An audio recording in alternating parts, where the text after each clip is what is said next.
এইটা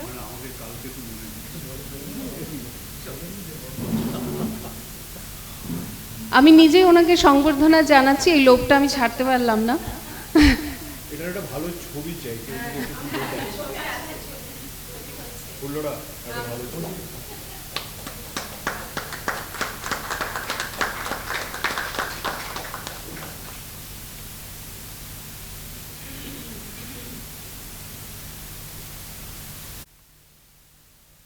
আপনাদের সবাইকে নমস্কার। মনিকার প্রতি একটু বেশি ভালোবাসা, কারণ ও আমার একটা কবিতা ও চুরি করে বলেছে, কিন্তু চুরি কখনো কখনো এত সুন্দর হয়। এই কবিতাটা তখনও আমাদের ক্যাম্পাসে আপনি জানেন যে অত ভিড়ভাট্টা হয়নি। আমি দীপাবলিতে থাকতাম, তো হেঁটে এসে বিকেলটা ওখানে একটা কফির দোকান ছিল, সেখানে বসে বসে কফি খেতাম। একদিন ওই অম্বুজা থেকে বোধহয় একজন ভদ্রমহিলা এসেছিলেন, সুন্দরী বেশ, নাহলে আর কবিতা বেরোয় না।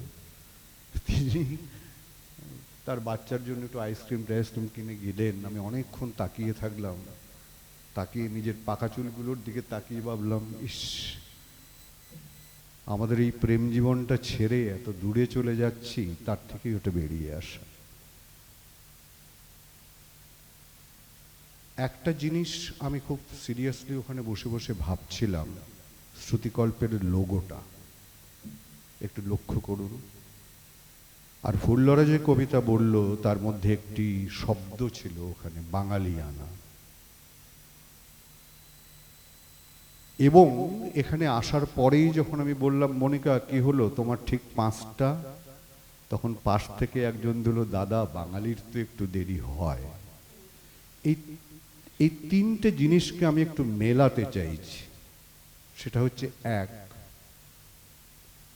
এই যে বাঙালি সম্পর্কে একটা এরকম ধারণা, বাঙালিরা দেরি করে, বাঙালিরা আড্ডা মারে, বাঙালিরা কুটকাচালি করে, কিন্তু বাঙালিরা চায়ের দোকানে বসে একটা স্বপ্ন পূরণের কথা ভাবতে পারে এখনো।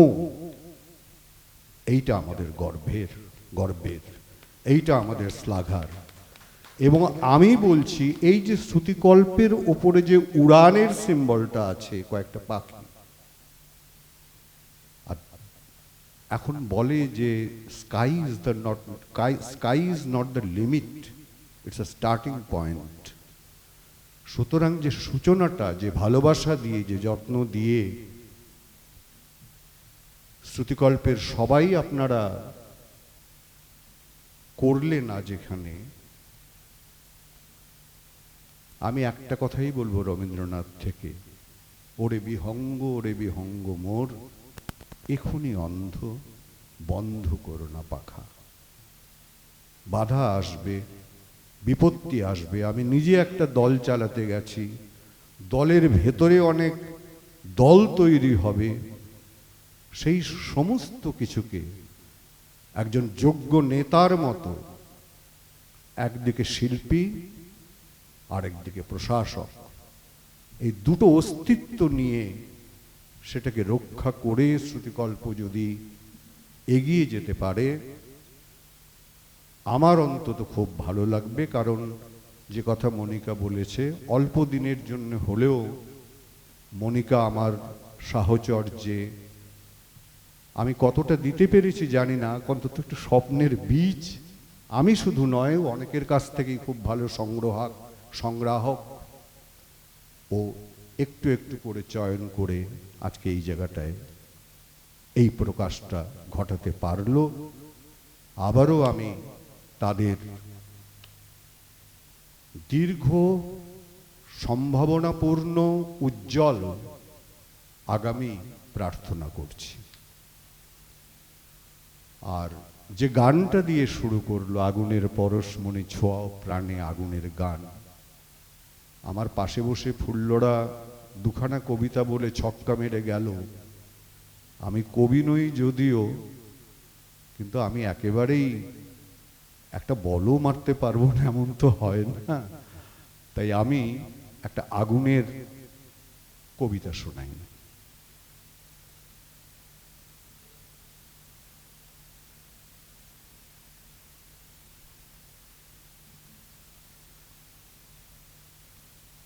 এই লেখাটার নাম, আসলে কোনো কিছু তো অবসান হয় না, শেষ মানে শুরু।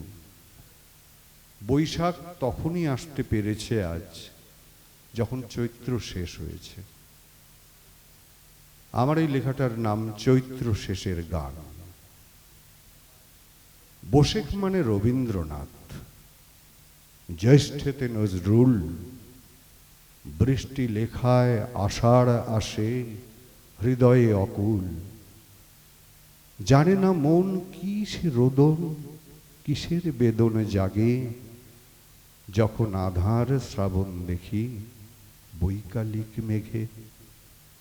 ভরা বাদর মাহভাদর কাঁদছে পদাবলী, বুকের ভিতর উথালি ঢেউ, ঢেউয়েরও অঞ্জলি। আশ্বিনেরই আলিঙ্গনে ঢেউ মিশে যায় ঢেউ, শিউলি ঝরা পথটি বেয়ে আসবে বুঝে কেউ।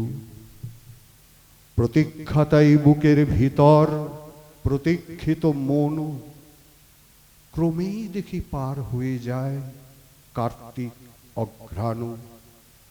ক্রমশ হেম হৃদয়ে জোড়া, ক্রমশ ম্লান বেলা, মন চলে যায় ভুবন ডাঙা, পৌষ ফাগুনের মেলা। মন ছুটে যায় পলাশ বনে, মাঘ আসে যায় ফাগুন। আবির কৃষ্ণ চূড়ায় তখন হা হুতাশি আগুন। আগুন মানেই প্রতিজ্ঞা এক, আগুন মানেই প্রাণ, তাই আগুনেই গাইতে হবে চৈত্র শেষের গান। নমস্কার।